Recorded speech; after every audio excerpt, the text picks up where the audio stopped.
চলুন আজ ডুব দেয়া যাক বাংলা লোকসাহিত্যের এক অসাধারণ গল্পে।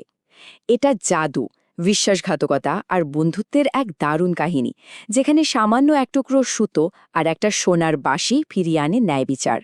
গল্পের শুরুটাই কিন্তু বেশ অদ্ভুত, একটা রহস্যময় মন্ত্র দিয়ে।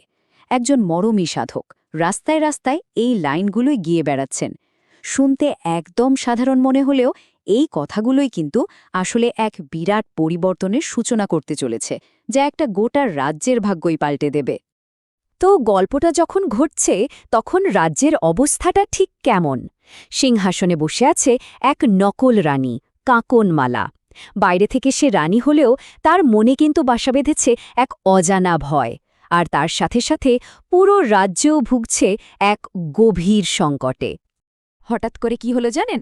কোত্থেকে যেন দুটো সুতোর গুটি উঠতে উঠতে এসে একেবারে নকল রানীর নাকের ডগায় বসল। আর যায় কোথায়? ভয় তো তার আত্মারাম খাঁচা ছাড়া। সে চিৎকার করে হুকুম দিল, দুয়ার দাও, দুয়ার দাও। কারণ সে বুঝে গেছে বাইরে থেকে সেই সাধক এগিয়ে আসছে। তার এই ভয় বলে দিচ্ছিল যে তার প্রতারণার দিন শেষ হতে চলেছে। আর ঠিক সেই সময়েই অন্যদিকে রাজ্যের আসল রাজার কী অবস্থা? তিনি এক অসহ্য যন্ত্রণায় ছটপট করছেন। তার সারা শরীরে বিঁধে আছে 1,00,000 সূঁচ, যা তাকে ধীরে ধীরে শেষ করে দিচ্ছে। বুঝাই যাচ্ছে নকল রানীর ভয় আর রাজার এই ভয়ঙ্কর কষ্টের উৎস আসলে একই। আর এই অবস্থাতেই গল্পে এন্ট্রি হয় সেই মরমী সাধকের, যার শক্তিশালী মন্ত্র রাজ্যের ওপর থেকে সব কালো জাদু সরিয়ে দেবে। মানে এখান থেকেই ন্যায় বিচারের চাকা ঘুরতে শুরু করে। এইবার শোনা গেল সেই পুরো মন্ত্রটা। সাধক আসলে তার জাদুর শক্তি দিয়ে সুতোগুলোকে নির্দেশ দিচ্ছেন। তিনি বলছেন রাজার শরীরে বিধে থাকা প্রত্যেকটা সূচের ভেতরে গিয়ে নিজেদের পরিয়ে নিতে। এটা কোনো সাধারণ গান নয়, এটা কর্মফলের এক অমোঘ নির্দেশ। তো এই জাদুটা ঠিক কিভাবে কাজ করল? চলুন একটু ধাপে ধাপে দেখা যাক। প্রথমে সাধক মন্ত্র পড়লেন, তারপর সেই ডাকে সাড়া দিয়ে লক্ষ লক্ষ সুতো চলে এলো। এরপর সুতোগুলো রাজার শরীরে প্রত্যেকটা সূঁচকে খুঁজে নিল, আর সবশেষে একটা নতুন লক্ষ্য ঠিক করা হলো। পুরো প্রক্রিয়াটাই যেন এক ঐশ্বরিক ন্যায় বিচার। আর এখানেই গল্পটা একটা অবিশ্বাস্য মোড় নিল। সুতো পরানো সূচগুলো তখন সাধককে জিজ্ঞেস করল তারা কিসের নকশা সেলাই করবে।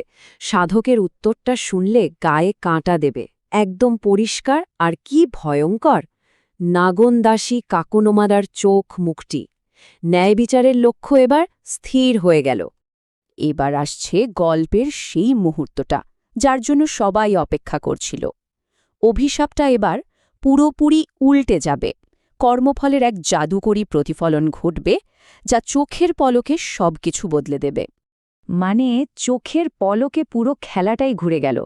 এক মুহূর্তে যে রাজা সূচের যন্ত্রণায় কাতরাচ্ছিলেন তিনি একদম সুস্থ, আর যে নকল রানী আরামে রাজত্ব করছিল সেই সূচগুলোই এখন তার চোখ আর মুখ সেলাই করে দিচ্ছে।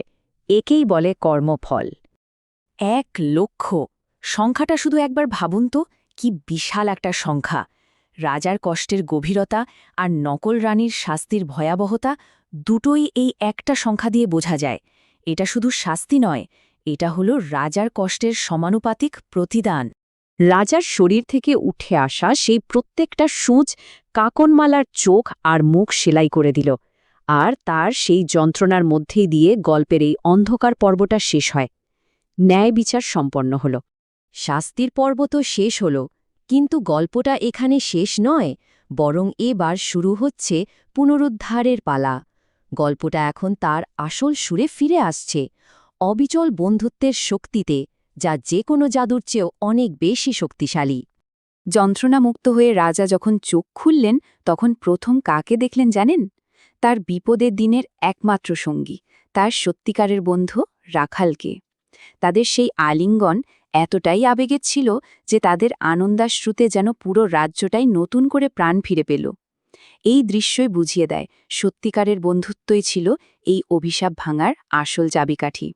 রাজা তখন রাখালকে যা বলেছিলেন তা বন্ধুত্বের এক দারুণ উদাহরণ। শত জন্ম তপস্যা করিয়াও তোমার মতো বন্ধু পাইব না। আজ হইতে তুমি আমার মন্ত্রী। এখানে শুধু বন্ধুত্ব নয়, নিঃস্বার্থ আনুগত্যকে রাজ্যের সর্বোচ্চ সম্মান দেওয়া হল। তো অন্যায়ের বিনাশ হল, বন্ধুত্বের জয় হল। এরপর রাজ্যে কি হল? চলুন গল্পের একদম শেষ পর্বে দেখে নেওয়া যাক, যেখানে রাজ্যের হারানো শান্তি আর সম্প্রীতি ফিরে আসছে। সব মিলিয়ে রাজ্যে একটা নতুন যুগের সূচনা হল।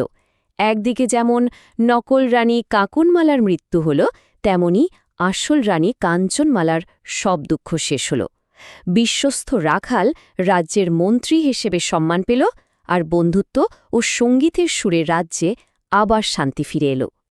আর গল্পের শেষে রাজা তার বন্ধুকে উপহার দিলেন একটা সোনার বাঁশি। রাখাল সারাদিন রাজ্যের কাজ সামলে রাতে রাজার জন্য সেই বাঁশি বাজাত। তাদের বন্ধুত্ব আর সেই বাঁশির সুরেই যেন পুরো রাজ্যটা আবার নতুন করে সেরে উঠেছিল। এই সুন্দর গল্পটা এখানেই শেষ হলো, কিন্তু একটা প্রশ্ন কিন্তু থেকেই যায়। এই ধরনের প্রাচীন লোকগাথাগুলো, যেখানে ভালো কাজের পুরস্কার আর খারাপ কাজের শাস্তি এত স্পষ্টভাবে দেখানো হয়, সেগুলো ন্যায় বিচার আর কর্মফল সম্পর্কে আমাদের আজকের দিনের ভাবনাচিন্তাকে কিভাবে প্রভাবিত করে?